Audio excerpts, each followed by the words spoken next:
Bueno, pues vamos a abordar ya la última de las ponencias del día. Ha sido un día intenso y todavía nos queda también pues, una parte de lo más interesante.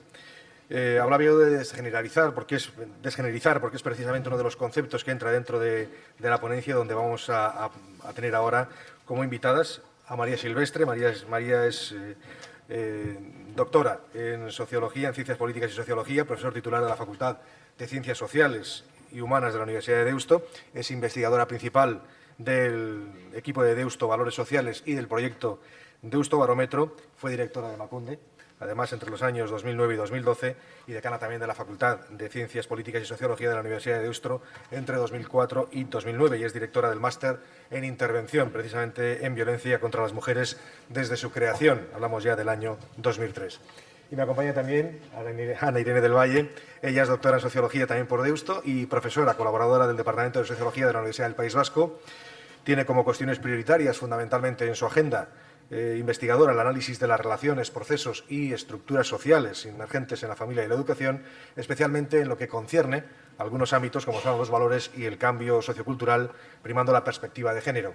Y actualmente analiza el papel y protagonismo de la escuela en la transmisión de valores y en el aprendizaje ético de los sujetos. Si te parece, María, arrancamos con la primera de las ponencias. Bueno, es que de casco, muchísimas gracias a Begirada Elkartea, a Xavier Ayer y al Departamento de Empleo y Políticas Sociales por la invitación y también por organizar estas jornadas, y también agradeceros el que, a pesar de que estemos aquí desde las 9:15 de la mañana, pues sigáis aquí y os hayáis quedado a escuchar lo que Ana Irene y yo pues tenemos que contar. Yo reconozco que he tenido la suerte de poder estar toda la mañana hoy aquí y eso me ha puesto sumamente nerviosa. O sea, ahora mismo estoy muy nerviosa porque he escuchado pues, ponencias muy interesantes, muy potentes, con perspectivas muy distintas, y yo, claro, que me sentía, a pesar de lo grande que soy, me iba haciendo como pequeña en la silla. Espero pues poder siquiera estar a la altura de las cosas tan interesantes que se han dicho esta mañana y a lo largo de la tarde. Y sin pretender emular a Carmen Uribe, porque no tenía intención y no sabía que él iba a venir a hablar de libros, yo había preparado el inicio de esta intervención hablando de novelas que he leído recientemente y que creo que han sido bastante inspiradoras para mí y que recogen el tema del cuidado de manos de las mujeres, y así también aprovecho para recomendarlas. Además, ya es una cuestión, ya llevo un tiempo que solo leo a mujeres. Hay gente que me dice, pues te estarás perdiendo muy buena literatura. Digo, no voy a leer todo lo que se ha escrito a lo largo de la historia en mi corta existencia. He leído ya a muchos hombres y voy a empezar a leer algunas mujeres. Entonces, pues bueno, hago como una militancia sorda y a veces estoy leyendo cosas sumamente interesantes. Entonces, por ejemplo, el libro de una escritora coreana, Shin Kyung-sak, que no sé si se pronunciará así, que se titula Por favor, cuida de mamá. Es una perla, es un libro pequeñito que se lee muy rápido y muy bien y muy a gusto, y que trata de una mujer con Alzheimer que se pierde en la estación de tren.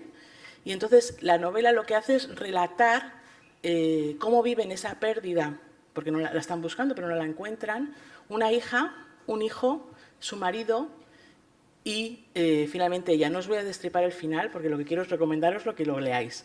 Pero lo que sí es muy interesante de Por favor, cuida a mamá es ver cómo los relatos de la hija y del hijo son tan distintos. Cómo ella, una vez que su madre desaparece, reconoce todos los años de dedicación, esfuerzo y cuidado que su madre ha tenido para ella y para su familia, y cómo no han sabido ni siquiera verlo o agradecerlo. Y el discurso del hijo está mucho más enfocado a habré cumplido con las expectativas que tenía mi madre con respecto a mí, a mis estudios, a mi profesión, etcétera, ¿no? Y la culpa que yo creo que ha salido hoy en varias intervenciones está muy presente, esa culpa con mayúscula. Ella viene al final a redimirles a todos y a demostrar que, a pesar de que ha sido una mujer que ha estado cuidando toda su vida, era una mujer que tenía deseos, que tenía experiencias, que tenía vivencias que nadie de quien estaba cerca de ella había llegado siquiera a intuir o a conocer, con lo cual se nos revela una mujer mucho más plena, más allá del cuidado que efectivamente había venido realizando a lo largo de toda su vida. La verdad es que es una novela preciosa. Este verano he estado leyendo la de Lucía Berlin, Manual para mujeres de la limpieza, que es una novela de relatos cortos, y que es muy autobiográfica. Es una autora norteamericana que están redescubriendo ahora, pero que escribió estos relatos durante los 60 y los 70. Y hay algunos de los relatos o cuentos que hay en el libro donde aparece ella como cuidadora, pero de diferentes maneras, y es muy enriquecedor. Ella como cuidadora de su hermana enferma de cáncer, lo que supone ese cuidado hacia la hermana y hacia la persona enferma, su culpa absoluta y angustiosa de ser una mala madre porque ha sido alcohólica y le pesa muchísimo, muchísimo, muchísimo el no haber sido una buena madre, y a pesar de todo eso sale un relato de los hijos están muy agradecidos y la quieren muchísimo, lo cual cuestiona bastante qué es ser una buena madre, porque esta mujer, a pesar de que ella se lamenta, prácticamente se flagela por ser una mala madre, sus hijos la quieren y la consideran una buena madre, ¿no? Y luego hay un cuento muy bonito que se le da título a la novela, que es ese manual para mujeres limpiadoras, ¿no? Ella estuvo trabajando algún tiempo en casas, entonces va revelando un poco qué supone limpiar en la casa del otro, qué se aprende limpiando las miserias muchas veces de las otras familias, ¿no? Lo que supone relegar en otra persona ese cuidado. En ese caso son tareas domésticas. En los otros cuentos habla más del cuidado a la persona enferma, del cuidado al familiar, del cuidado de la maternidad. Y hay un libro que os lo voy a recomendar, yo no lo he leído, pero tengo toda la intención de leerlo, que es el libro de una socióloga israelí que acaba de salir, Arrepentidas de ser madres. Tengo unas ganas terribles de leerlo. He leído reseñas del libro y es un libro que recoge entrevistas a mujeres que reconocen abierta y públicamente que se arrepienten de haber sido madres. No que se arrepientan de querer a sus hijos, que los quieren, hijos e hijas, sino que consideran que si no los hubieran tenido, quizá su vida habría sido distinta, quizá habría sido mejor. Entonces desmitifica, creo que es un trabajo sociológico potente, por lo que tiene de desmitificador de lo que supone ser madre y de lo que supone ser una buena madre, ¿no? Y que se dé voz a mujeres diciendo: soy madre, quiero muchísimo a mis hijos y a mis hijas, pero quizás si no los hubiera tenido, mi vida habría sido distinta y quizás hasta habría sido mejor. Eso no nos lo podemos permitir culturalmente. Y con un poco lo traigo a colación porque creo que todavía las mujeres no nos podemos permitir, o la sociedad, la cultura, no nos podemos permitir hacer determinadas afirmaciones. Y tiene mucho que ver, ahora ya voy un poquito más al quite de la cuestión, con el concepto de quién ejerce el cuidado, desde dónde se ejerce el cuidado. Y ha salido también algunas veces esta mañana. Yo voy a llevarlo mucho también al tema de la naturalización, cómo se ha naturalizado y frente a la naturalización la historicidad. ¿De acuerdo? Bueno, esta mañana se ha hablado de muchas cosas, se ha hablado de modelos sociales, se ha hablado de modelos de financiación, se ha hablado de modelos de cuidado, de inversión social, y se ha hablado también de valores, y creo que es fundamental. Considero que si no llevamos a cabo un cambio muy sustantivo y radical, y por radical hablo de ir a la raíz y cambiar realmente el marco normativo y valorativo que tenemos, va a ser sumamente difícil cambiar esos modelos sociales, económicos, políticos, de financiación, de inversión social del cuidado. Porque aunque matemáticamente o sociológicamente podamos dibujar paradigmas y organigramas que puedan posibilitar ir hacia otros modelos, si los valores sociales y la cultura no se modifican, vamos a decir, por lo menos a la vez o de la mano, va a ser muy difícil que esos modelos se constituyan. De hecho, Marga nos traía un documento, o sea, uno de los datos que ha traído Margarita León era muy revelador. Es decir, el gasto público es verdad que en su cómputo global no se ha modificado, pero sí lo ha hecho su distribución. ¿Y hacia dónde va esa inversión pública? Desde luego no va a reforzar los modelos de sociedad, de organización social corresponsable o de organización social del cuidado de las que estamos hablando en estas jornadas. Entonces, si eso no está ocurriendo desde los indicadores micro y macroeconómicos, es muy difícil que ocurra si no lo provocamos desde una revolución también de carácter más cultural. Entonces, en mi intervención, que traigo un PowerPoint, por cierto, que a veces los PowerPoints a mí me atan y me suelen fastidiar, porque lo suelo hacer mejor sin el PowerPoint, pero bueno, ya que me he hecho el esfuerzo, lo voy a pasar. El título no es nuestro, yo, Manerén, ese título que hay ahí no es nuestro. Bueno, mío no, yo creo que es de Xavier. Entonces, el mérito... Últimamente he visto que el día de hoy... El mérito o el mérito del descrédito es suyo. Yo, a pesar del título, voy a hablar de mi libro, ¿no? De lo que yo sé o de mis pensamientos, pero sí me ha servido de guía sobre todo palabras claves como cuidado y ciudadanía. Entonces, traigo una primera parte igual más teórica de reflexión sobre cómo articular la ciudadanía, la cuidadanía y el cuidado y cómo enmarcarlo en un ideario político o ideológico. Y luego os traigo datos más concretos de una investigación que hemos hecho para la Diputación Foral de Vizcaya sobre las personas que cuidan a personas dependientes perceptoras de la prestación de la ley de dependencia y qué perfil y qué incidencia. Algunos datos un poco que vienen a contrastar o entiendo que a validar parte del discurso más teórico. Bien, cuando hablamos de las ideas que nos llevan de la ciudadanía a la cuidadanía, yo recojo sobre todo, estaba releyendo a Carol Pateman y a Silvia Benjavid, que son dos autoras feministas, pero que tienen una teoría de la democracia completamente distinta, es decir, se acercan desde paradigmas distintos al concepto de la democracia, pero las dos coinciden, y yo comparto con ellas, la necesidad de reivindicar el espacio privado en la definición del espacio público. Es decir, desde ahí es desde donde podemos ir construyendo un concepto de ciudadanía centrado en el concepto de cuidadanía. Es decir, si no incorporamos, si no somos capaces de introducir el ámbito privado en la definición de lo público y, por tanto, otorgarle valor social, económico y político, el ámbito privado va a quedar siempre al margen de. Y al margen es al margen también de esas grandes estadísticas o de esos grandes modelos de financiación o en esos modelos de los estados de bienestar. Entonces, ¿por qué hace falta redefinir lo público y por qué hace falta redefinir la democracia? Es decir, considero que los grandes principios universales que venimos heredando, sobre todo pues, bueno, desde vamos a decir, la revolución burguesa ilustrada, ¿no? La libertad y la igualdad individual, realmente son principios universales que no se han universalizado. Es decir, ¿qué pasa, qué ocurre? Me pregunto en voz alta, es decir, cuando no somos capaces como sociedad de universalizar esos principios que a priori, por lo menos en el discurso, sí son universales. Tenemos derecho a la libertad, tenemos derecho a la igualdad, pero si vamos y analizamos cuál es la situación y ahora hablamos mujeres y hombres, pues sobre todo recogiendo esa perspectiva interseccional que salía hoy en el debate, y es decir, no es lo mismo una mujer de determinado estrato socioeconómico, con determinado nivel cultural, determinado origen, determinada raza o etnia, es decir, no es lo mismo, y ahí el nivel interseccional es muy importante. También cuando decimos hay que asumir las condiciones sociales de los sujetos públicos desde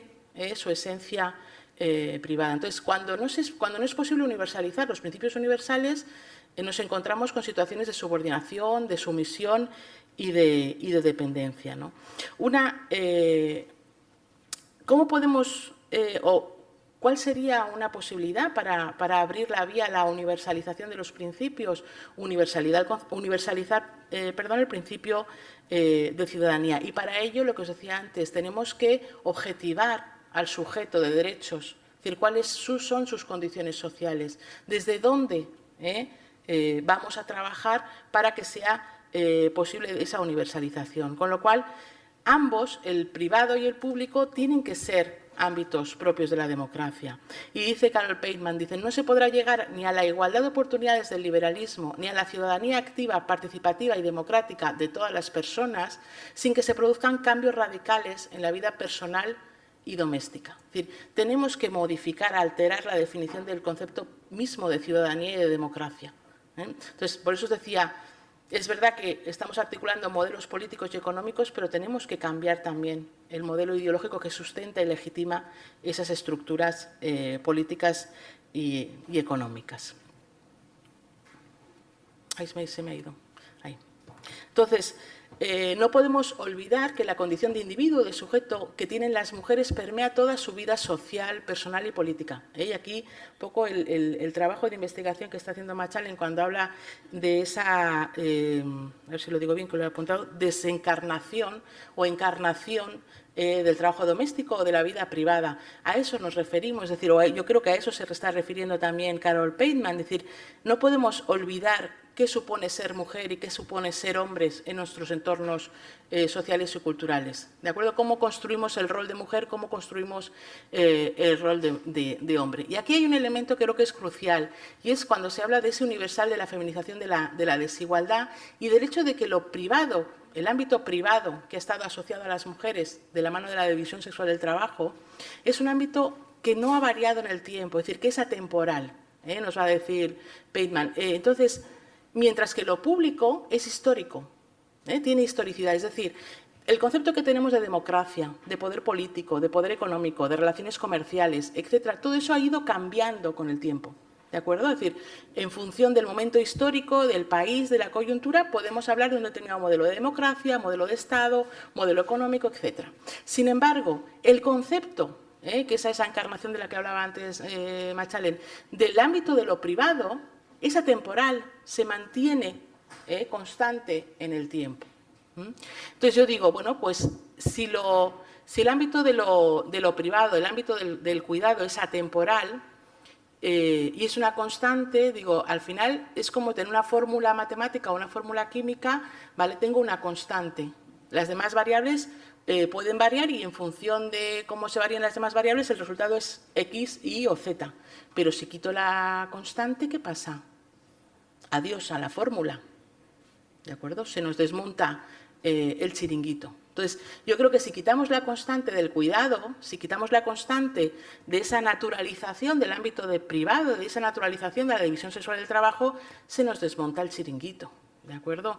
Y se nos desmonta y cruje bastante. Y ese crujir se ve en los trabajos más cualitativos, bueno, y en otros indicadores que se han presentado también esta mañana. Entonces, es importante introducir el ámbito de lo privado en la definición de lo público.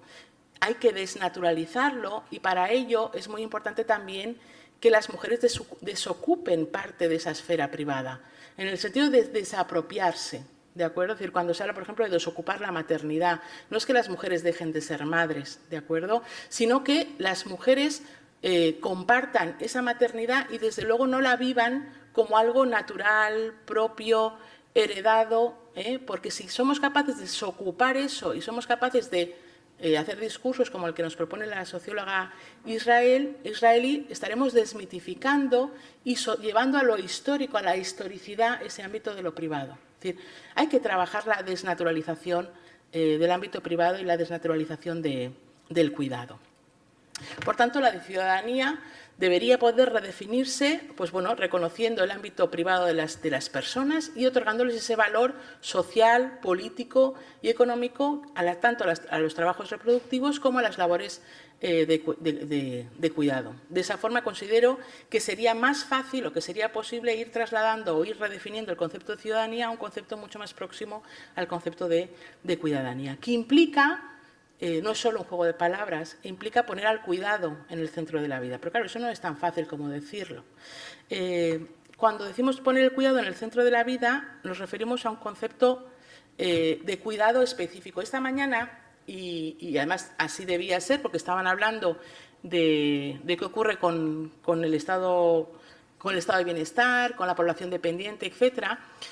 Los discursos que solemos articular son muy dicotómicos. Están las personas dependientes y las personas autónomas.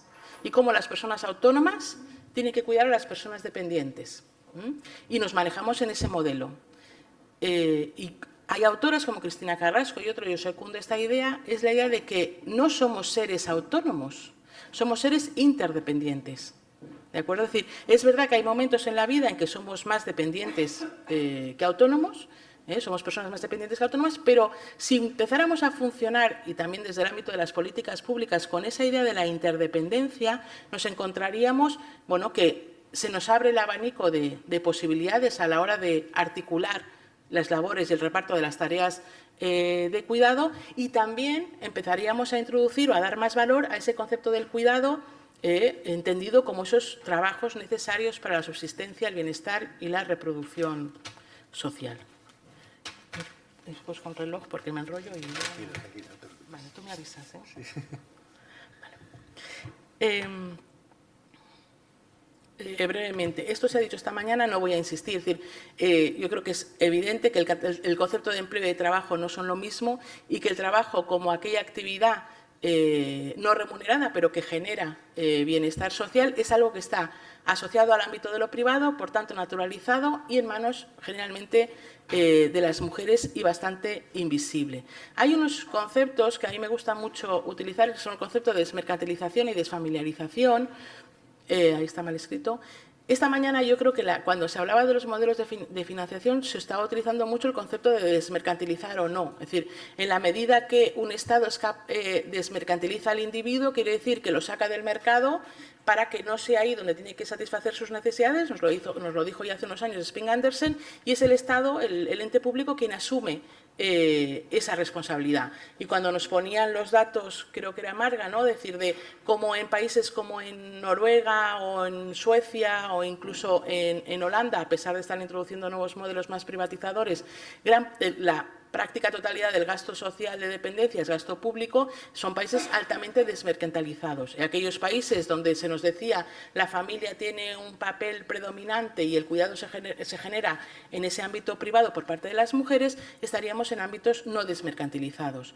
Creo que tan importante o más que el concepto de desmercantilización es el concepto de desfamiliarización, es decir, ese desocupar el ámbito privado y ese no vivir como una culpa, que el cuidado de los otros y de las otras es mejor si se genera en casa. Y ahí Marga también ha dicho unas cosas muy interesantes esta mañana cuando hablaba de la contraposición de los modelos de cuidado, introducía el criterio de calidad. Es decir, ¿qué calidad hay en el cuidado a los demás cuando interviene el ámbito público de una forma más mayoritaria que cuando no lo hace? Yo creo que ha venido a decir que en aquellos modelos más desmercantilizados y más desfamiliarizados, la calidad de la atención y del cuidado que pueden dar y deben dar los familiares es mucho mayor, es más alta. ¿De acuerdo? Pero ahí también tenemos que cambiar la percepción que hay en los países del sur de Europa de que donde mejor me van a cuidar es en casa. Claro, si tenemos un sector público que no cuida o que cuida mal, podemos tener esa percepción, pero si no es así, la percepción podría o debería cambiar. Entonces, creo que es muy importante trabajar por la desfamiliarización de las tareas de cuidado. Esta es una idea, también se ha comentado aquí, cuando hablamos de los modelos de estado de bienestar, no podemos perder de vista que las mujeres están mucho más afectadas de la definición que hagamos del modelo político y económico y de financiación. ¿Por qué? Porque somos mucho más trabajadoras en el estado de bienestar, es decir, hay muchas más mujeres trabajando en la administración del estado de bienestar y en los sectores propios del gasto social, como puede ser educación, sanidad, políticas sociales, servicios sociales, usuarias del mismo, al igual que muchos otros ciudadanos y ciudadanas, pero sobre todo también muy dependientes del mismo. Con respecto al tipo de subvenciones o ayudas que reciben o que demandan. ¿De acuerdo? Esa relación específica que tienen las mujeres con el estado de bienestar condiciona mucho qué modelo social y qué modelo de gasto social y de financiación pública queremos para atender la dependencia, para atender el tema del cuidado. Y Elga María Ernst está escribiendo desde Suecia, es decir, desde ese modelo de bienestar desarrollado, con lo cual ella está constatando que a pesar de la apuesta por la desmercantilización, hay que apostar también por la desfamiliarización y por esa valorización de lo público y también del ámbito del cuidado. Y por cerrar el círculo, es decir, ¿por qué hablamos de...?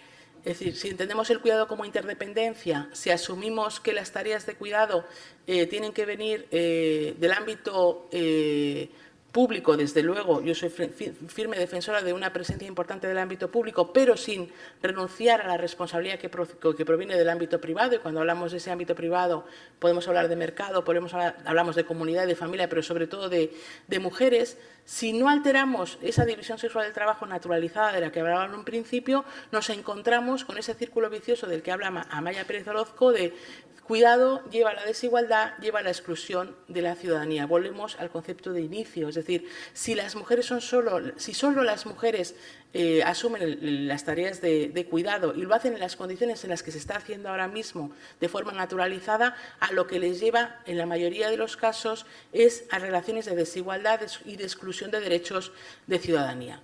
Y el concepto de derecho, que también aparecía en las jornadas de hoy, y ha dicho Marga, me la cito mucho, me ha gustado mucho leer lo que nos ha traído, que decía, la dependencia no es imposible hablar de dependencia en términos agregados porque no hay una definición de derecho universal subjetivo del cuidado en Europa ni en el mundo, ¿de acuerdo? Y es verdad, tenemos pendiente definir qué es el derecho de cuidado y qué es el derecho a cuidar, es decir, quién debe cuidar, a quién debe cuidar, cómo y a cambio de qué. ¿De acuerdo? Y creo que además que ese va a ser un reto, un problema social o un hándicap, no sé cómo llamarlo, en los próximos años. No solo de la mano del envejecimiento de la población, sino también de lo que está ocurriendo a fecha de hoy con el cuidado de las personas mayores y dependientes por parte de generaciones de mujeres que en gran medida trabajan fuera de su casa y que están viviendo con una gran culpa, resistencia,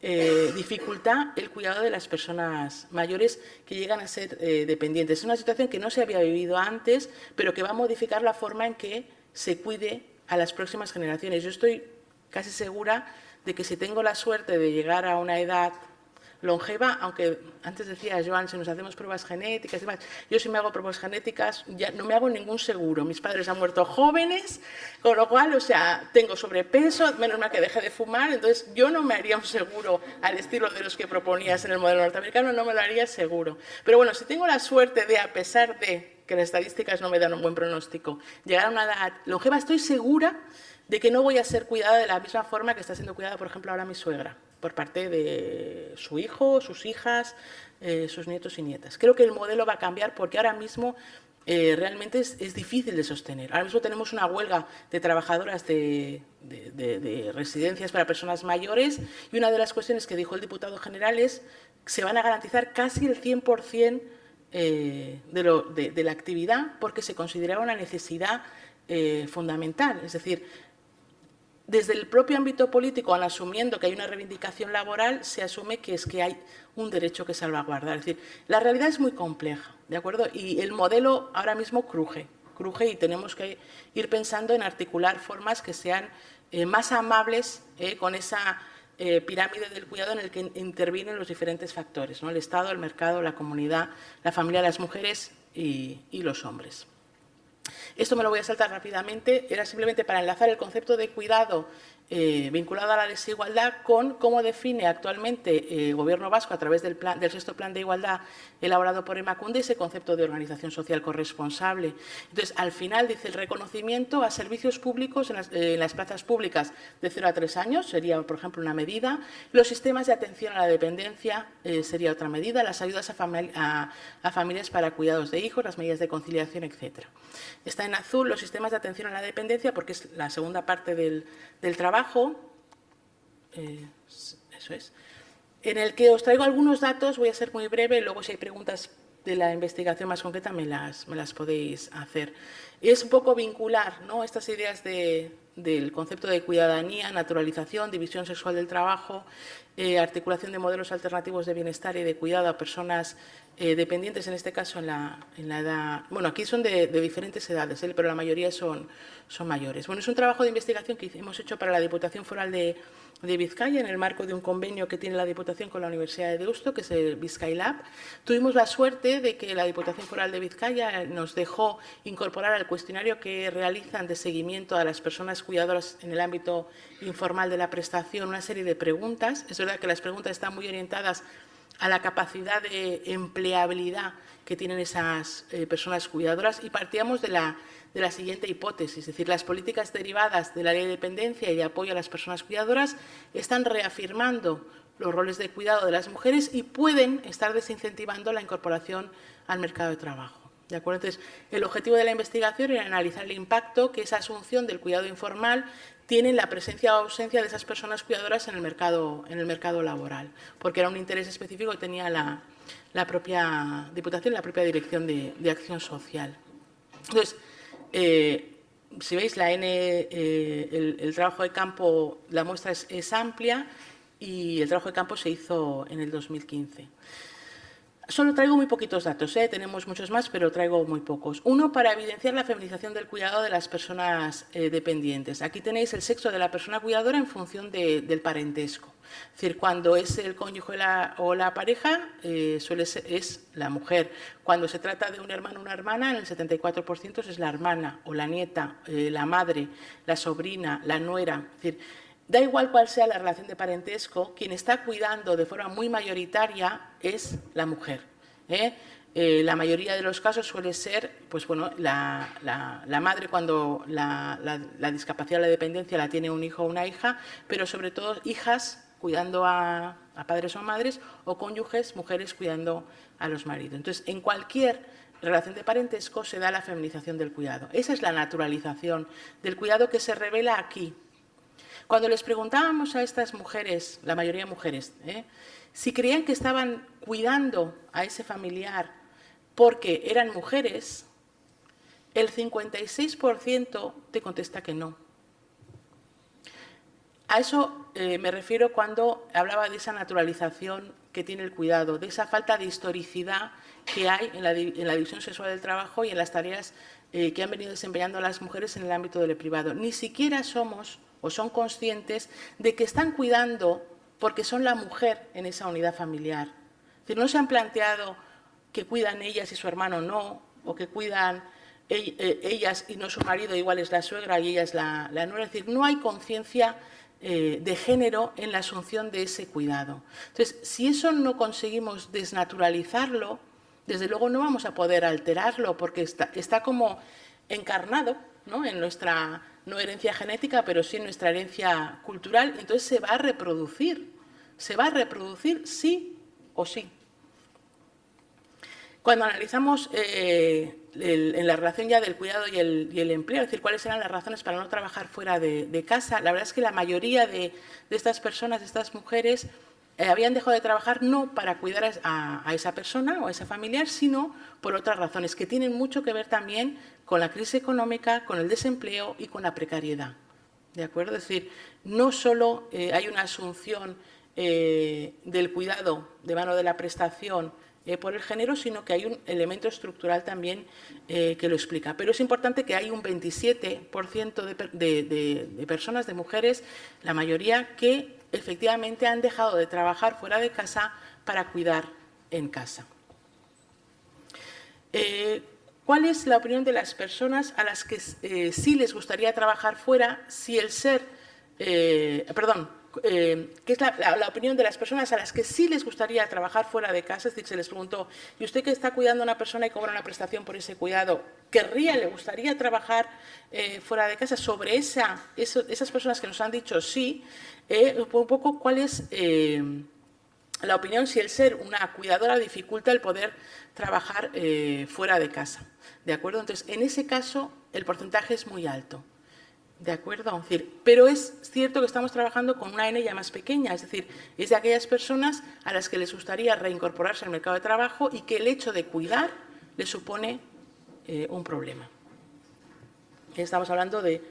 Sí, ya estoy terminando. Entonces, ¿cuáles son algunas de las principales conclusiones teniendo en cuenta cuál era el objetivo de la investigación? Se identificaron 3 perfiles que vienen determinados por la edad, es decir, la mayoría son mujeres, con lo cual el género aquí no determina, aunque hay algunos hombres que cuidaban. Pero, sobre todo, buscando responder al objetivo de la capacidad de si ese cuidado está desincentivando el empleo de esas mujeres y, por tanto, negándoles la oportunidad de tener unos ingresos propios, una autonomía, una vida distinta, nos encontramos que hay diferentes perfiles en función, sí, del intervalo de edad. Hay personas cuidadoras jóvenes, entre los 19 y los 34 años, en los que se aprecian a un mayor nivel de corresponsabilidad, es decir, con otros miembros de la familia, tanto hombres como mujeres. En este grupo no consideran que ser mujer influya en la asunción de las labores de cuidado, pero ocurre, como no ocurre en el resto. Un tercio no se ha incorporado todavía al mercado de trabajo. Es decir, estas personas jóvenes que están cuidando, en muchos casos, todavía no se han incorporado al mercado de trabajo. Es decir, da la sensación de que son personas que en cuanto tengan la oportunidad de incorporarse al mercado de trabajo van a dejar de cuidar. Y mientras tanto, pues bueno, están recibiendo un ingreso vía la prestación que les permite tener una ocupación que es de la mano del cuidado. Y a veces, en los casos de las más jóvenes, de la gente más joven, entre esos 19 y 20 años, muchas veces, aunque estén cobrando nominalmente la prestación, tenemos la intuición de que no están cuidando, que está cuidando una mujer, su madre o su tía, pero que formalmente figura esa persona como... sería un porcentaje muy pequeñito, de gente muy joven y con una casuística muy específica. Entonces, en estos casos podemos pensar que esa labor de cuidado es más coyuntural, es una situación más transitoria a la espera de incorporarse al mercado de trabajo. Y la percepción de la prestación sí favorece ese cuidado solo en un 17%. Luego habría otro grupo, que son las mujeres de 51 a 65 años, que serían más mayores, el grupo que está más feminizado, donde solo el 35% reconoce de estas mujeres que el ser mujer ha hecho que estén cuidando. La mayoría, como veis, no trabaja fuera de casa. Y es un colectivo que, aunque ha trabajado previamente fuera de casa, no tiene intención de incorporarse de nuevo al mercado de trabajo. También está muy condicionado por la edad que tienen, ¿de acuerdo? Pero no se ven reincorporándose al mercado de trabajo, ¿de acuerdo? Sería el grupo social con el que se reproduce en mayor medida el modelo feminizado de cuidados por razones de socialización y en el que el recibir la prestación tiene menos influencia, y esto es significativo. Es decir, estas mujeres cuidarían aunque no recibieran la prestación. Es decir, y reconocen que la prestación no ha modificado sus labores de cuidado. Es decir, cuidaban antes de la prestación, cuidan después de la prestación, cuidarían si no hubiera prestación, pero reconocen que la prestación les supone un desahogo y les facilita esa labor de cuidado, pero no desincentiva su iniciativa hacia el mercado laboral. No tienen intención de volver al trabajo fuera de casa. Y por el contrario está el grupo entre 35 y 50 años, que nosotros es el que hemos clasificado como aquel que se podría identificar como referente o como diana para diseñar medidas o políticas específicas de inserción al empleo. Es decir, en este caso sí tenemos a mujeres, la mayoría son mujeres. También pocas reconocen estar cuidando por el hecho de ser mujeres, es decir, hay una elevada naturalización del cuidado, pero sí algunas compatibilizan, la mitad compatibiliza su trabajo fuera y dentro de casa y les gustaría trabajar fuera de casa. Y el hecho de cuidar está limitando su incorporación al mercado de trabajo y la prestación también está incidiendo en la decisión que han tomado. ¿De acuerdo? Entonces, no podemos responder a la hipótesis inicial de que la prestación derivada de la ley de dependencia genere en todas las mujeres pues bueno, una desincentivación del empleo y un refuerzo del rol de personas cuidadoras, por el hecho de que, hay mujeres que a pesar de todo cuidarían. Es decir, está muy presente esa naturalización que se ve en la ausencia de conciencia, ¿de acuerdo? Y porque a ver, sí creo, además creo, de la misma manera que creo que las medidas de conciliación, como no hemos trabajado el tema de la corresponsabilidad, tienen efectos no deseados en la desigualdad, también creo que la ley de dependencia, que es una gran ley, por lo menos como principio inspirador, y algunas de las medidas que ha traído han sido muy importantes y donde se puede generar la prestación, y aquí pues hay un importante número de personas que reciben dicha prestación por cuidado, es una mejora. Sí perpetúa el rol de cuidadora en determinado momento vital de algunas mujeres, entre los 35 y los 50 años.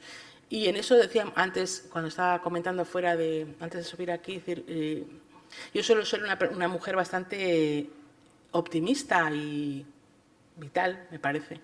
Pero en estos temas de cuando estamos hablando de cómo articular un modelo, una organización social corresponsable, una organización social del cuidado, un nuevo concepto de ciudadanía, muchas veces el toparme con los datos, el toparme con los hechos, el toparme con las actitudes y con los valores, me hace, yo no sé si ser pesimista o muy resignada, o estar muy resignada sobre los tiempos que nos va a llevar realmente a articular modelos que sean verdaderamente alternativos, es decir, y que fomenten verdaderamente la igualdad, que sean sostenibles social, humana e igualitariamente. Es decir, que vamos a ir a un modelo que se sostenga económicamente, pues sí o sí, porque hay mucha gente pensando en esos términos y con ese prisma, pero que sea sostenible en el ámbito de la igualdad, de la corresponsabilidad y de la sostenibilidad y de que el cuidado realmente se revele como una herramienta central sin la que ninguno de nosotras y de nosotras podríamos tener la vida que tenemos. Creo que a eso todavía nos queda un trecho un poquito más largo. Bueno, eskerrik asko zuen arretagatik. Eskerrik asko, María.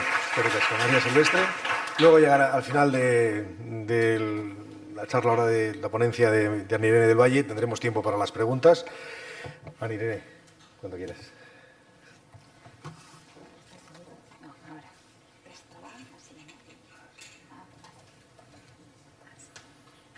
Bueno, en primer lugar, bueno, pues agradecer a la idea del Cartia, ¿no? Yo creo que agradecer que se hable, que se organicen unas jornadas sobre la centralidad en la organización social de los cuidados, pues creo que siempre es bienvenido, ¿no? Y creo que cada vez va a tener que ser más bienvenido, teniendo en cuenta la conclusión que nos ofrecía también María, ¿no?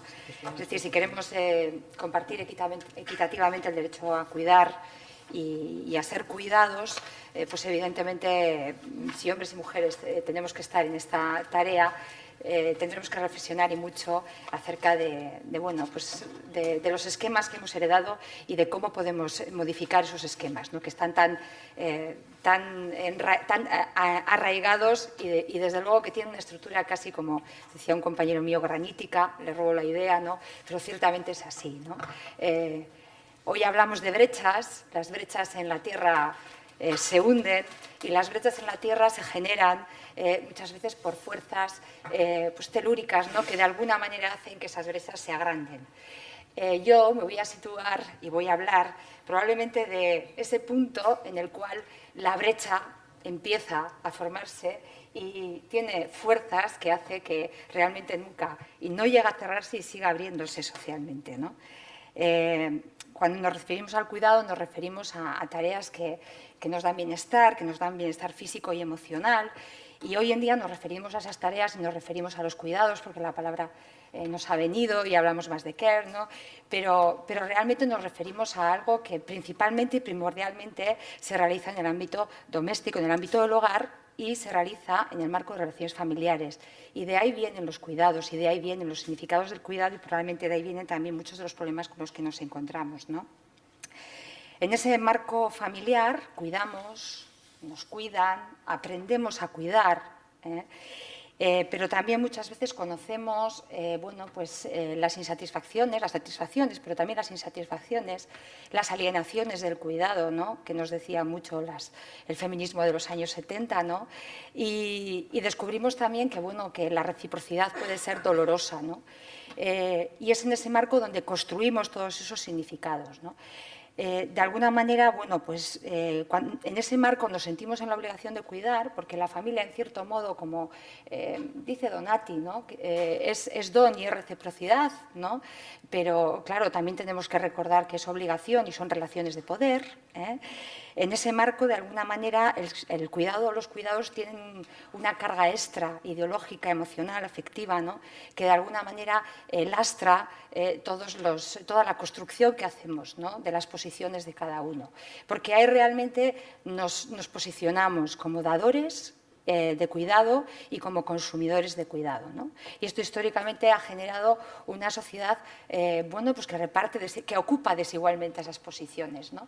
Porque es verdad que en ese espacio de reciprocidad, de gratuidad, de alguna manera al que se refería antes Machalén, es verdad que donamos cuidados a personas que son dependientes, que lo necesitan, criaturas, personas enfermas, mayores, pero es verdad que en ese ámbito hoy todavía se dona cuidado a personas que en principio no lo necesitarían, ¿no? Es decir, que son vamos a decir, dependientes vitales de sus madres o de sus parejas, ¿no?, en un momento dado. Y entonces ahí, de alguna manera, es donde tenemos que entender que los significados del cuidado no son neutros, ¿no?, y que no todas las personas reciben cuidados porque los necesitan. Hay personas que son capaces de producir cuidado y que a cambio no dan nada de cuidado, ¿no? Cuando hablamos de trabajo doméstico, además, estamos hablando de algo que de alguna manera nos hace percibir también esos cuidados de una manera distorsionada, como veremos luego, ¿no? Y es que los cuidados son invisibles. Muchas veces el trabajo doméstico, la invisibilidad del trabajo doméstico, de alguna manera, y la invisibilidad del cuidado, es difícil separar entre ambas cosas. Cuando cuidas, la persona que cuida hace mucho trabajo doméstico, es muchas veces difícil diferenciar, ¿no? Y es difícil, sobre todo, diferenciar las partes visibles e invisibles de ese cuidado. Hay tareas muy físicas que todos somos capaces de medir, que las encuestas del tiempo nos miden, ¿no? Es muy fácil saber quién recoge a las criaturas, o es fácil quién encarga las vacaciones, todo eso se puede de alguna manera computar, ¿no? Pero hay otras partes que son mucho más difíciles de precisar y de computar, ¿no?, como son las relacionadas con la gestión, con la administración, con la planificación de los tiempos, con el establecimiento de prioridades con respecto al cuidado. Y cuando hablo de cuidado en sentido general, trabajo doméstico y cuidado a criaturas, a otras personas, bueno, todas esas tareas de administración van acompañadas además de una tercera parte que todavía se hace más invisible en ese trabajo, y es la parte de la atención, el estar alerta de las necesidades que el otro pueda tener, ¿no? Entonces, al final nos encontramos con que cuando hablamos de trabajo doméstico, no solamente desde el punto del investigador, que tiene que medir y cuantificar cuánto trabajo doméstico o cuánto cuidado hace una persona, es fácil determinar quiénes cuidamos, cuánto cuidamos y cómo cuidamos. Es que también dentro del ámbito familiar, en esa relación, para las personas implicadas es difícil establecer de alguna manera el acuerdo y las reglas de cuánto estamos cuidando, cómo estamos cuidando y qué estamos haciendo, con lo cual eso puede favorecer muchas veces esa visión distorsionada de la realidad, ¿no? Distorsionada en el sentido de que atribuyes más cuidado del que el otro hace, atribuyes menos cuidado del que el otro hace y no te pones de acuerdo sobre cuánto cuidado hace cada uno, ¿no? Y todo esto dentro de una economía de gratuidad o dentro de unas relaciones de gratuidad, de reciprocidad, genera de alguna manera bueno, percepciones diferentes y a veces economías de deuda. En cualquier caso, cuando hablamos de esta brecha, que hablamos de la brecha de cuidados, sobre todo en el hogar, yo me voy a referir a investigación que realizo en parejas fundamentalmente, ¿no? Cuando hablamos de esta brecha, lo que nos encontramos es fundamentalmente con eso, ¿no? Con que tenemos un desigual reparto del cuidado entre hombres y mujeres y con que además hay una diferente valoración de esa labor de cuidado que hombres y mujeres realizan. Con lo cual, lo que tenemos es una parte de la sociedad que de alguna manera está en deuda, vamos a decir, con la otra parte. Los hombres están en deuda con el cuidado. De alguna manera viven de las rentas heredadas de una situación en la cual fueron liberados, una situación histórica, construida históricamente. Las mujeres, de alguna manera, tenemos un superávit de cuidado y estamos sobreocupadas en ese espacio, ¿no? Al final, todo esto nos lleva a pensar en dónde de alguna manera surge o está el origen de ese déficit o de ese superávit que encontramos entre hombres y mujeres, ¿no? Y creo que tenemos que referirnos, cuando hablamos y sobre todo cuando analizamos los discursos de los implicados, a la existencia de dos lógicas, ¿no? Yo suelo hablar que al final tenemos una lógica del mercado que se rige por la competencia, por el logro, por el reconocimiento, por el trabajo remunerado, pagado, y tenemos una lógica del cuidado que al final está basada en el servicio, en la naturalización a la que se refería María, en el no reconocimiento, en la donación y en el servicio, ¿no? Esas dos lógicas que están primando de alguna manera la negociación que se realiza en los hogares entre hombres y mujeres en su posición con el cuidado, ¿no? En la práctica de lo que podemos llamar el sostenimiento de la vida, pues esas dos posiciones son disimétricas y son excluyentes. Hombres y mujeres funcionan por dos lógicas diferentes, ¿no? Esas lógicas, de alguna manera, han conformado nuestras identidades, han conformado nuestros tiempos, nuestros espacios, nuestras tareas, ¿no? Y al final están alimentando unos esquemas culturales, por una parte, normativos, pero sobre todo también afectivos, ¿no? Que están, de alguna manera, bueno, pues,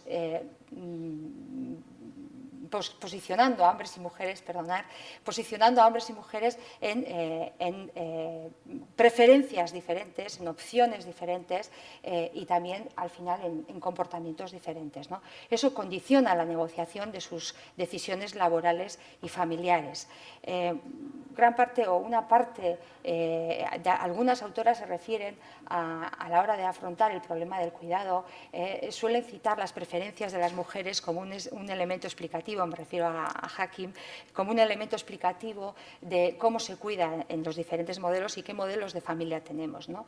Frente a esto, lo que tendríamos que lo que de alguna manera tendremos que plantear es hasta qué las preferencias no son neutras, no se generan de una manera neutra, sino que vienen moldeadas precisamente por esta lógica, por estas lógicas disimétricas, ¿no? Las mujeres establecen preferencias adaptativas en función de esos esquemas normativos heredados, de esas devociones, de ahí el título de la mesa, ¿no? Y de esas dedicaciones que de alguna manera están naturalizadas, esencializadas y que heredamos y todavía forman parte de nuestro marco normativo.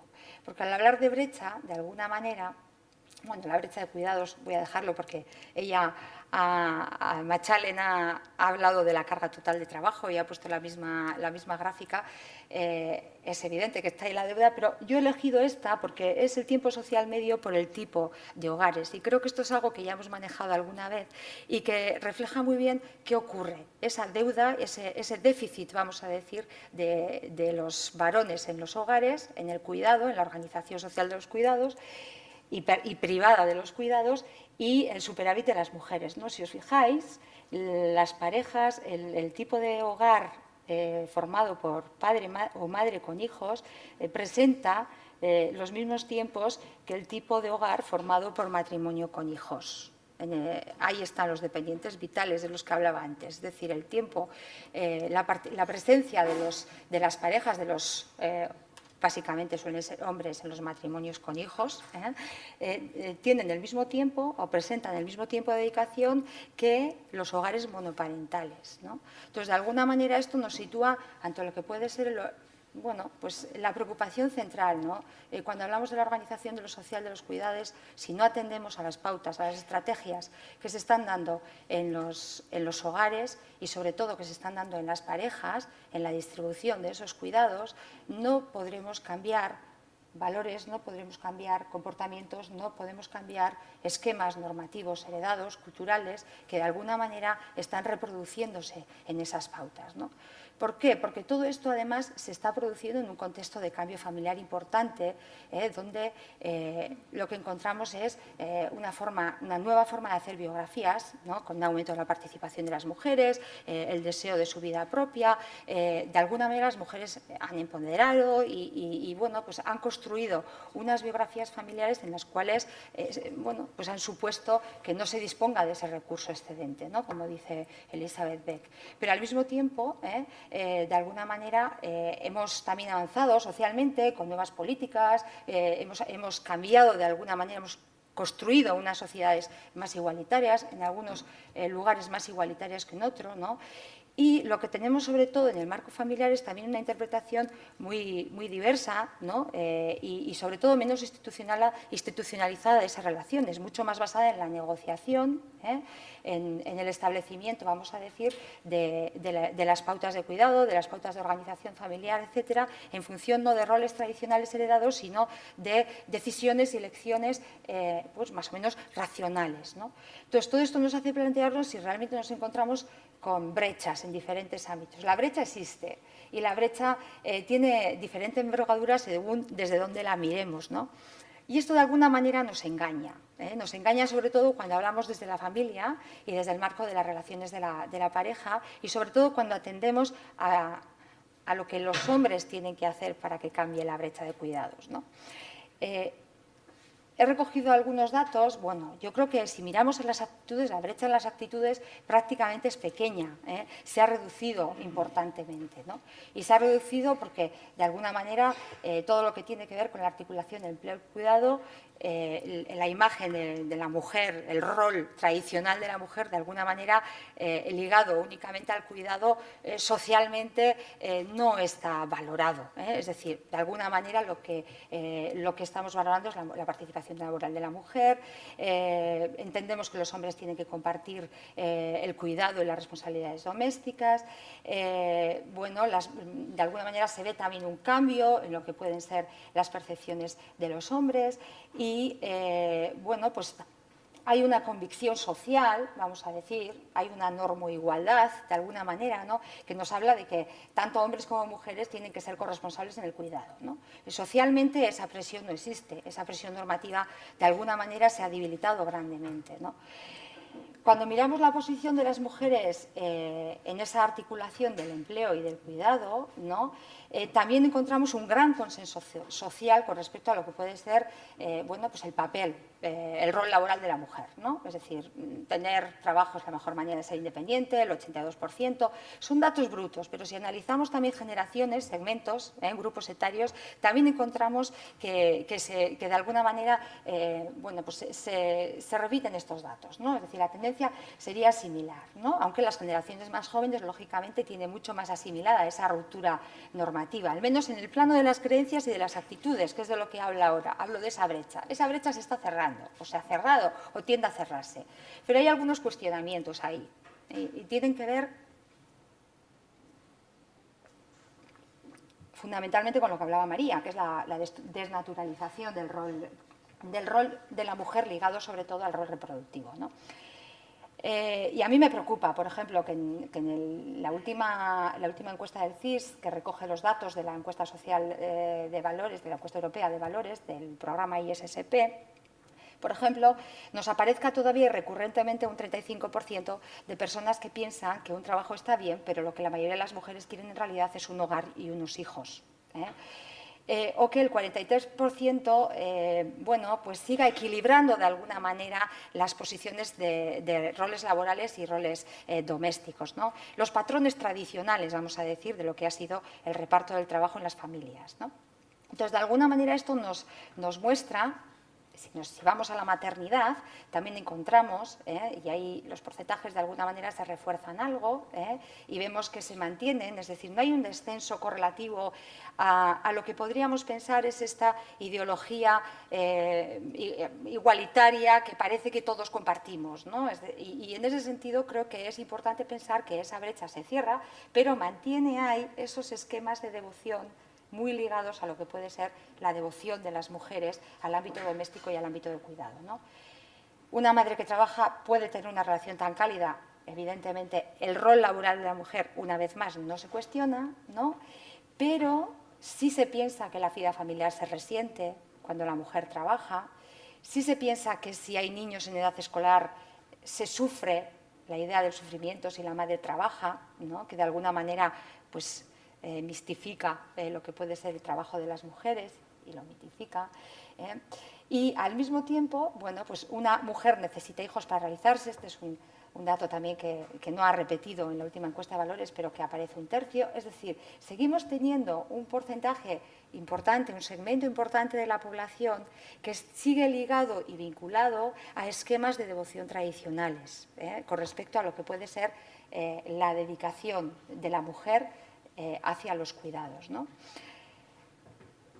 Y si vamos a lo que es el comportamiento efectivo, es decir, qué hacen o qué deben o cómo deben trabajar las mujeres cuando se dan circunstancias de cuidado de criaturas en los hogares, lo que encontramos también es que nuestra sociedad en general, y estos datos, bueno, se repiten o son asimilables a lo que puede ocurrir en nuestro contexto vasco, lo que ocurre es que hay una preferencia por la jornada parcial, ¿no?, en las mujeres. Es decir, cuando hay un hijo que no tiene edad para ir a la escuela, la mujer debería trabajar 55% jornada parcial, Cuando aparece la escuela, cuando aparecen los servicios, los recursos, vamos a decir, y cuando aparece un cuidador importante, que es el sistema educativo, ¿no? Pues entonces sí, de alguna manera crece el porcentaje de personas que piensan que puede mantenerse la jornada completa, pero sigue habiendo un tercio que opina que es la mujer la que tiene que hacer de alguna manera de cuidadora. Es decir, pensamos, y no he traído el dato, pero si vemos también cuáles son los modelos familiares, y supongo que esta mañana se han dado datos al respecto, estoy segura, encontramos en las actitudes el reflejo del modelo familiar que tenemos, ¿no? Que es un modelo familiar que en nuestro caso busca, o de alguna manera está muy sustentado también en lo que son los patrones tradicionales, la presencia de la mujer en el hogar. Además, encontramos que cuando se ve la incidencia que tiene la maternidad en los itinerarios de las mujeres, en su empleabilidad, lo que encontramos es que realmente este tipo de jornada parcial, de conciliaciones y demás, lo que están haciendo es reproducir y de alguna manera fortalecer el rol tradicional y muchas veces confinar a las mujeres, sobre todo cuando existen más de 2 criaturas en el hogar, sobre todo cuando a mayor número de criaturas en el hogar, las están confinando de alguna manera a los cuidados, a la permanencia en el hogar con los cuidados, ¿no? Y la permanencia en el hogar con los cuidados es la reproducción del rol tradicional, es enseñar que cuidamos las mujeres, es aprender que cuidamos las mujeres y es seguir enseñando que sin las mujeres, es decir, que de alguna manera no se puede cuidar si una no es mujer, ¿no? Entonces, en ese sentido, creo que los esquemas de devoción todavía en nuestra sociedad no están tan quebrados, vamos a decir, ¿no? ¿Qué pasa? Que cuando vamos a las parejas, es lo que nosotros hemos investigado. Yo en los últimos tiempos he investigado, sobre todo, y con el grupo en el que estamos, con Cybercity, hemos estado trabajando en el estudio, en el análisis de los discursos, de las prácticas, de las estrategias de las parejas con respecto a los cuidados y con respecto a la articulación de los itinerarios profesionales y de los itinerarios laborales. En ese sentido, bueno, pues hemos hecho hay dos tipos de investigaciones. Una está hecha más con lo que es un modelo familiar que se le llama el modelo de familia de doble carrera, en el cual las biografías profesionales de las mujeres y de los varones son similares, asimilables, ¿no? Y hay una apuesta por la vida profesional y por la vida familiar, es decir, pero en definitiva, bueno, pues la carrera marca la devoción de esas parejas, ¿no? Pero también hemos estado analizando discursos en parejas, y en ese caso son parejas homogámicas, pero vamos a decir que se situarían, antes he visto que se hablaba de clase, en lo que puede ser un extracto medio-alto, tanto por parte del nivel de estudios como puede ser los recursos económicos. Y por otro lado, hemos hecho también investigaciones en lo que son parejas homógamas, heterosexuales en todo caso, tengo que decirlo, porque esto es importante también, homógamas y en tiempo, en salarios, pero de distintos niveles salariales, ¿no? Pero en cualquier caso, equiparables. Hemos tratado de crear situaciones en las cuales las parejas no pudieran utilizar las desigualdades de género que hallamos en el mercado como argumento y excusa, el tiempo, los salarios, incluso bueno, pues tipo de trabajo, no fueran excusa para, de alguna manera, salvaguardarse en una distribución desigual, ¿no? Para nosotros era una especie de hipótesis, de alguna manera, tanto en un sentido como en el otro. En un sentido más para ver la gestión, los discursos de conciliación, y en el otro para ver también el impacto, porque lo hemos hecho, es un estudio que se ha realizado recientemente en contexto de crisis y, por lo tanto, para ver también el impacto de los factores estructurales sobre los discursos de género en las parejas. Yo creo que una de las primeras cosas con las que nos encontramos, la gente que investigamos y que estamos trabajando con los discursos de la pareja, es ese efecto, ¿no?, de lo que puede ser un discurso normalizado, ¿no? Es decir, hemos asimilado socialmente el ideal de provisión, ¿no?, de doble provisión de cuidados y de doble provisión, sobre todo salarial en las parejas y de cuidados, ¿no? Y ellos advierten los discursos, con lo cual, de alguna manera no vamos a encontrar o no encontramos discursos, o pocos discursos encontramos en los cuales el marco interpretativo de género, pues bueno, esté presente, ¿no? Tiende a desaparecer, son discursos racionales de las parejas sobre la gestión de su vida profesional y de su vida familiar, ¿no? Y de alguna manera, ¿no?, la lectura que hacen las mujeres de su implicación en el cuidado y de su acomodo, pues muchas veces carecen de una conciencia bueno, pues de naturalización de los cuidados, es decir, no son conscientes o no interpretan desde una posición de género, ¿no? Hay esa, y al mismo tiempo hay también otro de los efectos es que de alguna manera hombres y mujeres evitan en cualquier modo hacer interpretaciones de su relación que remitan a la ideología tradicional. Nadie se retrata o nadie quiere retratarse como alguien que cree en la distribución tradicional de los cuidados, ¿no? Entonces, esto de alguna manera condiciona los discursos, ¿no? Bueno, yo creo que algunas cosas que encontramos y que nos van a ir llevando sobre esta brecha que aparece, ¿no? Es decir, primero encontramos una brecha, no me voy a referir demasiado, ¿no?, pero una de las principales brechas que tenemos en nuestro contexto es la brecha que existe en los recursos, ¿no?, en las políticas familiares que van dirigidas fundamentalmente a las mujeres, ¿no?, y que son escasas además, con lo cual, en este caso, bueno, pues todas las propuestas que se han hecho y lo que se está haciendo también, tanto en el ámbito público como en el ámbito privado, en las empresas, ha sido dirigido fundamentalmente pensando que el problema del cuidado era un problema de mujer. Esto ha hecho que las decisiones, que las estrategias de las parejas vayan enfocadas fundamentalmente a coger ese tipo de recursos, y eso también fortalece que sean las mujeres las que están optando por ellos, ¿no? Son pocos hombres, o encontramos pocos hombres en los dos trabajos que hemos hecho, que hemos trabajado con casos diferentes, los hombres que habían optado por conciliar o por medidas de conciliación en sus empresas y demás, están marcados, podemos decir, para resumir como primera idea, por el estigma,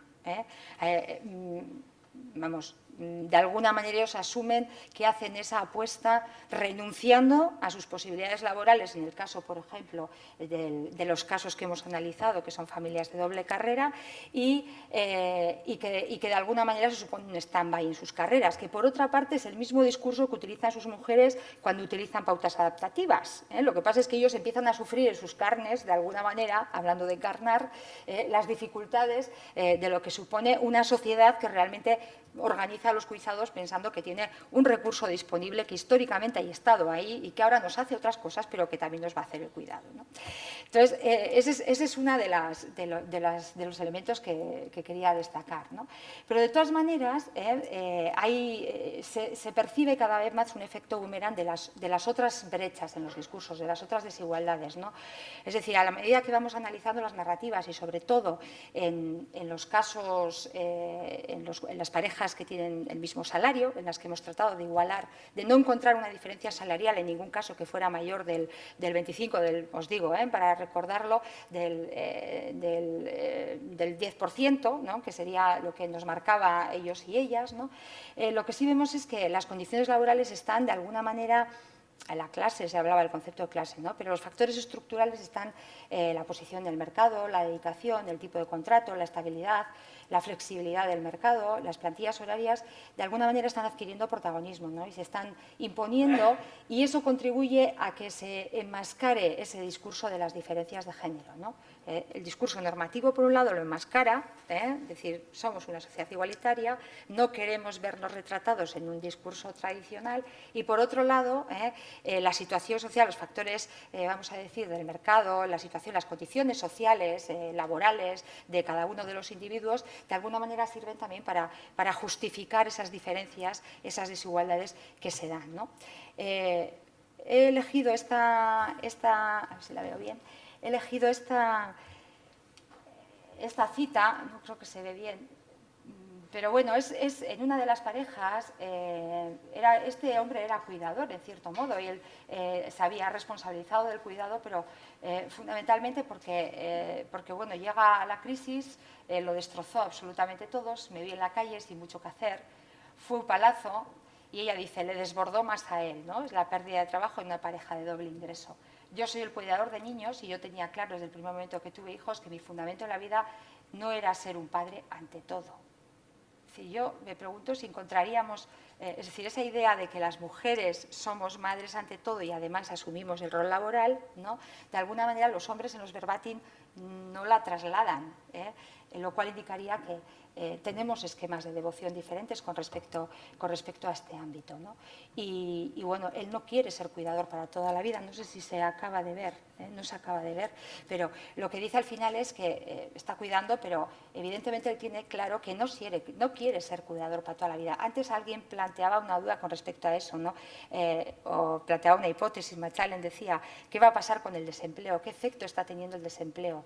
Nosotros lo que hemos visto es que de alguna manera el desempleo evidente, sí facilita la presencia en el hogar, la disponibilidad en el hogar, que es una de las cosas que nos aparece también en los estudios que estamos haciendo, liga y vincula al ejercicio de los cuidados, al trabajo doméstico, a la realización del trabajo doméstico, porque no hay excusa, pero evidentemente eso no significa que haya una asunción o que estén construyendo los valores e identidades de cuidador, ¿no? De alguna manera, porque todos, independientemente de la naturalización o del esquema de devoción, si las mujeres hemos sobreocupado el cuidado, yo soy más partidaria de pensar que más que desocupar el cuidado, desocupar la maternidad, lo que tenemos que hacer es dejar de sobreocupar la maternidad, ¿no? Es decir, y desocuparla también si nuestras preferencias son esas, ¿no? Pero la idea es que tenemos que ocupar el cuidado todos. Esa es la idea, hombres y mujeres, al menos desde el ámbito familiar, ¿no? Y entonces, en ese sentido, eso pasa también por desocupar, sobreocupar, vamos a utilizar la expresión, ¿no? Entonces, ese efecto boomerang se ve, pero la brecha es persistente, ¿no? Yo creo que una de las conclusiones, me dice si me extiendo, que me estoy despistando un poco entre el discurso que traía preparado, el tiempo que quedaba y demás. Lo que sí encontramos es una brecha persistente en los tiempos, y esa brecha persistente pues nos indica que se invierte pues menos tiempo doméstico, es verdad, antes ha dicho, hay muchos factores que están contribuyendo a eso, que hay un incremento de las horas de trabajo familiar de los hombres, pero el tiempo de las mujeres sigue siendo 2 veces mayor, ¿no? Yo creo que el mayor problema de la brecha que tenemos en los hogares ahora, porque es verdad que se están produciendo cambios y que hay avances y que hay hombres más cuidadores, el problema no es el problema no es que los hombres no cuidan, hay hombres que cuidan y estamos encontrando hombres que cuidan y estamos encontrando relatos y narrativas de hombres que cuidan, y eso está ayudando a desgenerizar de alguna manera el ámbito del cuidado. Pero el problema es por qué los hombres no cuidan más, ¿no? Y por qué no hay más hombres que cuidan, fundamentalmente, ¿no? Y a la hora de analizar eso también hay una brecha persistente, porque los estudios del tiempo nos dan de alguna manera la imagen de esa brecha de una forma objetiva, ¿no? Pero hay una brecha persistente en las parejas que es la brecha de la percepción en los cuidados, ¿no? Y esa también está de alguna manera distorsionando y genera un escenario muy disonante y a veces muy tóxico, de alguna manera a la hora de definir qué es lo que está ocurriendo en los hogares, ¿no? Yo le he llamado, bueno, de alguna manera ahí tenía que haber incluido otros datos, pero se me ha perdido la diapositiva siguiente. Entonces os cuento más o menos lo que quería enseñaros. Este también está obtenido del ISSP, es la diferencia en la percepción, en la estimación que hacen las parejas, quienes tienen cónyuge en esa pareja, del tiempo que invierte en cuidado y en trabajo doméstico su cónyuge. No hay por qué suponer que el cónyuge es necesariamente mujer, pero es verdad que sí lo es en este caso, en esta encuesta. Y entonces lo que vemos es que, bueno, por supuesto, los hombres atribuyen muchas horas a las mujeres, por lo tanto son conscientes de que las mujeres realizan mucho y las mujeres atribuyen menos horas a los hombres, ¿no? Pero cuando realmente lo comparamos, que no son exactamente, no es una relación pareada, pero lo comparamos con lo que cada uno o con lo que cada colectivo hace, vemos que los hombres atribuyen a las mujeres más de lo que las mujeres declaren que hacen, y que las mujeres atribuyen a los hombres menos de lo que el colectivo hombres declara, ¿no? Entonces, hay un problema de percepción que de alguna manera influye en la negociación de las parejas, ¿no? Y que está condicionando también cómo se están estableciendo esas prácticas de cuidado. y le llamo el efecto Rashomon.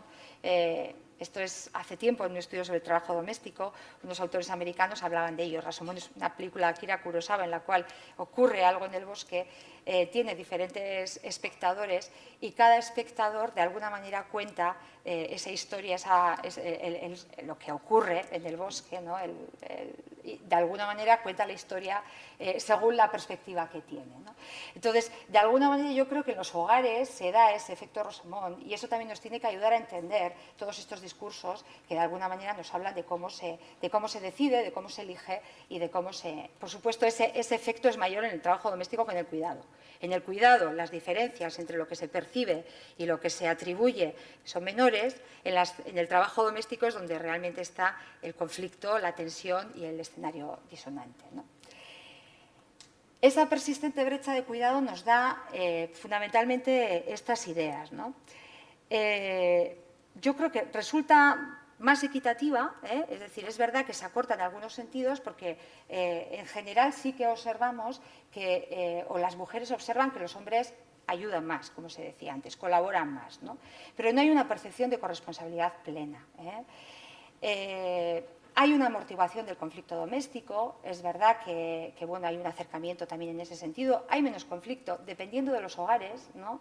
Hay hogares en los cuales ese conflicto es más tóxico y son normalmente aquellos en los que existe una menor participación de los hombres, ¿no? Pero sobre todo lo que estamos encontrando, y en esto quiero recalcar también otra idea, es que el problema, el conflicto sobre los cuidados, sobre todo se está dando en el plano de lo que antes yo señalaba como parte menos visible de los cuidados. La administración, la gestión, la atención a las necesidades, ¿no? Esa parte más de trabajo mental, de alguna manera. ¿Por qué? Porque las mujeres siguen asumiendo esa carga. Es decir, puede ser que se esté realizando más trabajo doméstico por los hombres. Y de alguna manera en los discursos se ve que hay una mayor participación, aunque luego socialmente generalmente no aparezca eso en las encuestas, ¿no? De la misma manera, porque son datos más generales. Pero quienes tienen la carga de la administración del hogar, de la gestión del hogar, son ellas. Claro, nosotros hemos hecho esta investigación, la que hemos realizado en Cybercity con las parejas homónomas, para ir añadiendo datos, la hemos hecho en contexto europeo. Y hemos compartido este tipo de entrevistas, ¿no?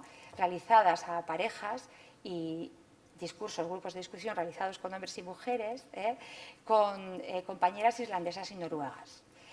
Claro, la comparación era tremenda, ¿no? Es decir, ellas parten de una sociedad mucho más igualitaria en recursos y también de una mayor tradición en participación masculina. Y, sin embargo, nos hemos encontrado con que los discursos en las entrevistas de los hombres islandeses y de las mujeres islandesas, de alguna manera reflejan desde un punto de partida, vamos a decir, mejor que el nuestro, porque ellos participan más en el cuidado de los hijos y también en los trabajos domésticos. Nos hemos encontrado que las mujeres islandesas también sienten y siguen sintiendo esa deuda por parte de los varones con todo lo que se refiere a la carga principal del hogar, ¿no? Es decir, a la administración, a la gestión de los cuidados.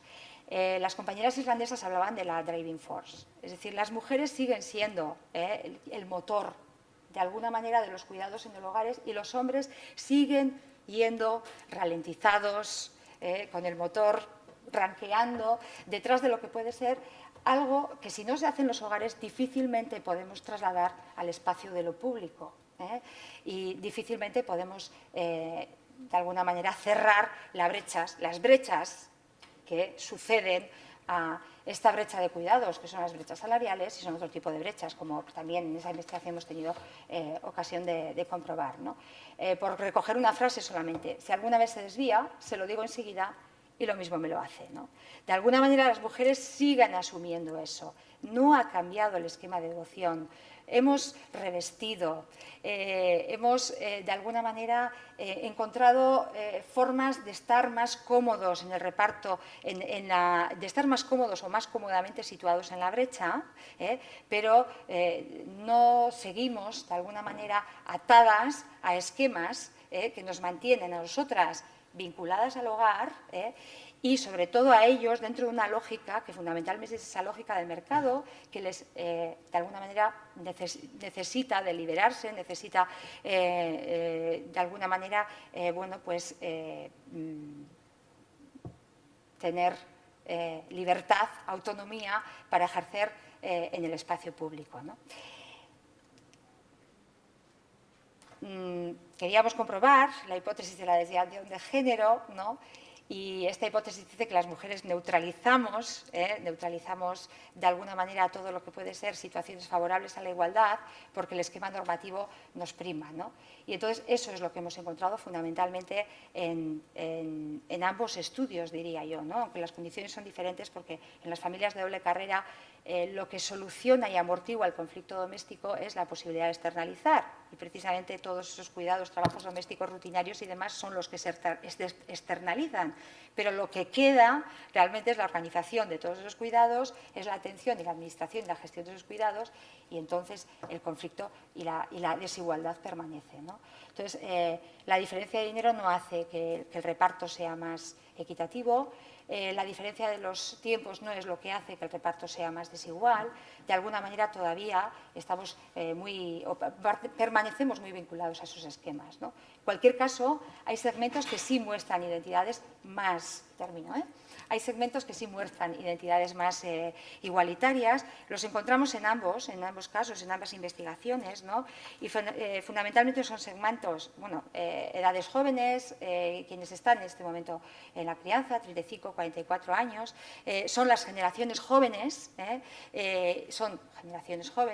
y también son, de alguna manera, individuos que se empiezan a plantear que su disponibilidad al cuidado viene muy ligada también a un replanteamiento de lo que son sus esquemas de devoción al trabajo. Entonces, la centralidad del trabajo desaparece en sus vidas como tal centralidad y de alguna manera esa eliminación, que como eje vertebrador de su existencia el trabajo no sea el elemento que alimenta de alguna manera sus itinerarios y sus biografías, hace que aparezcan otros espacios y deja paso a la centralidad del cuidado en los proyectos compartidos de pareja, ¿no? De todas maneras, nos encontramos al final con lo que Machallen decía, bueno, voy a pasar porque por razones de tiempo, ¿no? Yo creo que gran parte del problema sigue radicando en el contrato privado, ¿no? Que establecemos entre hombres y mujeres, ¿no? Entonces, al margen de lo que puede ser la intervención pública, pues realmente los varones siguen siendo deficitarios, ¿no? Cuando analizamos discursos, pautas, estrategias, pues lo que vemos es que esas elecciones siguen siendo fundamentalmente de las mujeres, ¿no? Y entonces ese déficit en la provisión de los cuidados y del trabajo doméstico de alguna manera tiene que ser corregida, ¿no? Porque es un déficit que alimenta todo el engranaje posterior, ¿no? Creo que es necesario desde el ámbito público, primero a los varones corresponde dar el paso, y esto es algo que bueno, se tiene que dar pasos en el sentido de que la brecha se acorte. Hace falta un cambio normativo y hay, pues bueno, uno puede ser más optimista o pesimista, ¿no? Yo creo que puede haber circunstancias y hay pautas de desgeneralización en las parejas que indican que hay varones que empiezan a presentar una masculinidad diferente, identidades diferentes a la hegemónica y que, por tanto, en esos hogares se va a aprender a cuidar de forma diferente también, y esto es lo que tenemos que de alguna manera plantear, ¿no? Quizá también hemos tenido una domus tóxica en el sentido de que el rol de superwoman de la mujer, me refiero a las generaciones de los 50 que ya tienen hijas a las que he podido entrevistar también después, pues muchas veces ese rol agotador, ese rol de no llegar, ese rol de dilema continuo entre, bueno, pues cumplo mi biografía personal, laboral, profesional y cumplo mi biografía familiar, ha hecho que las siguientes, de alguna manera, se acomoden y empiezan a pensar en pautas más adaptativas, ¿no? Y esto también afecta a los itinerarios laborales. Pero también ha creado individuos que de alguna manera ven o perciben la desigualdad del cuidado en las parejas, ¿no? Y en ese sentido hay hombres que quieren cuidar, ¿no? Y lo que la esfera pública tiene que hacer es de alguna manera revertir ese proceso con políticas en las cuales el problema del cuidado no sea la cuestión de las mujeres. Hay que hacer políticas para hombres, de alguna manera, para que los hombres cuiden, no políticas para hombres. Hay que hacer políticas de cuidado en las cuales los hombres se sitúen también en el centro, para que se vean de alguna manera reflejados. Esto es lo que os quería contar, sin más. Gracias. Bueno, pues ahora si alguien quiere hacer alguna pregunta, tanto a María Silvestre como a Irene del Valle, estarán a vuestra disposición. Yo sí me he quedado con una duda, porque antes has hecho una dicotomía del ámbito privado y del ámbito público, y habéis hablado de que el género está marcado todavía y que en el ámbito privado no se ha movido poco. ¿Y no influyen esos movimientos del ámbito público, esas transformaciones que se ha habido sociales, no influyen en ese ámbito privado? En esos roles que permanecen, que parecen estructurales. En los roles de cuidado apenas, ¿no? Bueno, estaba un poco comentando Ana Irene, es decir, cómo a nivel de valores en el discurso políticamente correcto, en el discurso valorativo, en las encuestas, incluso en esos grupos de discusión, ¿no? Parece que sí hemos aprendido cuál es el deber ser, ¿no? Y qué es la contestación, vamos a decir, correcta, y qué es lo que te saca un poco del plano. Y eso es importante que esté ahí. Detrás de eso hay un trabajo también por parte de las políticas públicas, las políticas de igualdad, ¿no? De ir sembrando, pero eso realmente a nivel estructural modifica o está modificando poco. Creo que igual hay más cambios cuando hablamos de la maternidad, de la paternidad corresponsable, pero desde luego si nos acercamos, y en determinados estratos socioeconómicos y socioeducativos, porque también creo que es muy importante no solo establecer diferentes modelos familiares, también hablar de diferentes estratos socioeconómicos y socioeducativos que condicionan y mucho la asunción de responsabilidades por parte de los hombres en las tareas domésticas y del cuidado de la paternidad responsable. Y yo reivindico, por ejemplo, decías, políticas que pongan a los hombres en la centralidad del cuidado, pues todo lo que supone una paternidad, unos permisos de paternidad iguales e intransferibles entre mujeres y hombres, como en Islandia o en Noruega, ¿no? Generan paternidad responsable, generan rotura de estereotipos en el ámbito del mercado laboral. Si nos vamos al cuidado de las personas dependientes o más mayores, ahí todavía reaparece otra vez esa generalización y aparece completamente naturalizada. Yo cuando traía el dato de que la mayoría de las mujeres que están cuidando a personas dependientes en su ámbito familiar no asumen que lo hacen porque son las mujeres que hay en ese ámbito familiar, eso implica una naturalización absoluta de la tarea de cuidado. No hay conciencia de género. Se perdió la conciencia de clase hace ya tiempo,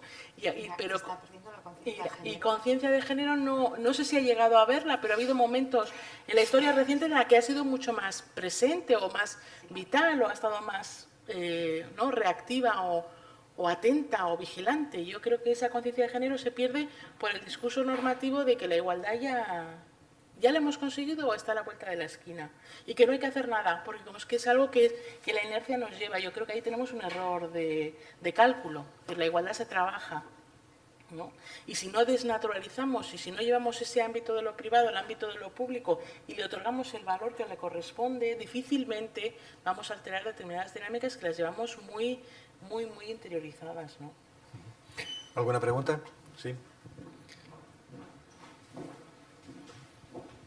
En esto último que acabas de decir, a lo largo de las dos ponencias que habéis hecho, me ha venido algunas cosas a la memoria. Una de ellas, y me parece que las dos habéis coincidido, es que del dicho al hecho va un trecho, en el sentido ese de que normativamente o mentalmente parece que todos estamos en las líneas de tal, pero después en la realidad pues falta mucho por trabajar, ¿no? Después también decir que yo he trabajado hasta el 2005 con bastantes adolescentes, hombres y mujeres, sobre todo en el tema de la sexualidad y la planificación, y veía que los roles se seguían repitiendo. No sé si desde 2005 aquí ha variado mucho, pero que se siguen repitiendo los estereotipos y que, bueno, no sé si hay una salida con todas estas investigaciones y con lo que acabáis de plantear para, de alguna manera, que los hombres cambiamos. Había una profesora de ética que estuvo muy implicada en el tema de género en nuestra comunidad de Vizcaya, que decía que en una reunión con padres y madres, más madres que padres de centros escolares, que los padres éramos una batalla perdida, con lo cual decía mucho de cuál era la situación en aquellos momentos. Y después yo creo que aparte de que los hombres tenemos que cambiar y tenemos que reflexionar bastante, las mujeres tendréis que seguirnos presionando por todas las esquinas. Hay un psiquiatra y sexólogo catalán, el doctor Farré, que en una ponencia sobre estos temas de masculinidad hace años decía, hombre, un hombre que no es nada sospechoso como San Agustín, debía en alguno de sus escritos decir que cuando las mujeres se liberen, los hombres nos refugiaremos en los árboles. Y apostillaba, creo que no va a haber árboles suficientes, ¿eh? Con lo cual yo creo que es una labor en la que nos tenemos que implicar todos y que tenemos de alguna manera que tener luces de las investigaciones que estáis haciendo, por lo que yo os agradezco vuestras ponencias enormemente, ¿no? ¿Alguna pregunta más? Sí. Que conste que yo también me llevo los deberes a casa, ¿eh? Cuando han dicho que los hombres estamos en deuda con el cuidado, me los llevo a casa los deberes. Tengo que reflexionarlo bien. Bueno, no, simplemente primero agradecer que fue muy estimulante, muchas de las ideas, conceptos y las investigaciones.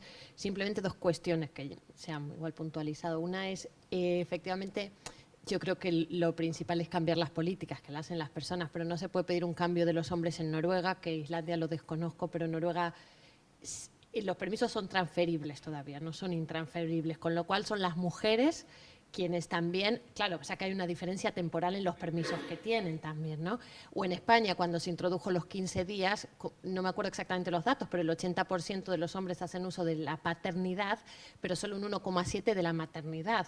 Entonces, cuando se dan espacios para que se acceda al cuidado, se accede también. Cuando tienen los hombres, hay que ver, pero bueno, empezando, pero cuando no se dan espacios es más difícil. Y luego otra cuestión que me surgió, que yo creo que cuantitativamente es minoritaria, y nunca lo he estudiado como científica social, sino que lo he percibido, hay una renaturalización de la maternidad. Hay un gran grupo de, bueno, un gran grupo, no sé, hay un discurso, una línea que se vuelve a decir, a dar importancia a la mujer. La mujer se vuelve como a los discursos tradicionales modernizados. La mujer es la que realmente tiene conexión con los hijos. En los primeros 2-3 años los padres deben desaparecer porque quién se entiende, bueno, se hace un paralelismo con los mamíferos, etcétera. Y esta línea en clases sociales medias, medias altas, profesionales, que se pueden permitir también eso, se ha implantado mucho, con lo cual también simplemente señalar, yo no lo he estudiado todavía, me interesaría estudiarlo, cómo se vuelve a estos discursos, y está muy valorado porque es una modernización de la interpretación de la necesidad de los hijos, y esta se cumple con las madres, y eso sí que se puede ver sin haberlo estudiado, haberlo experimentado, pero no estudiado como científica social, pero bueno, quedaba ahí con esta desnaturalización de la renaturalización que hay de la maternidad también. ¿Alguien más?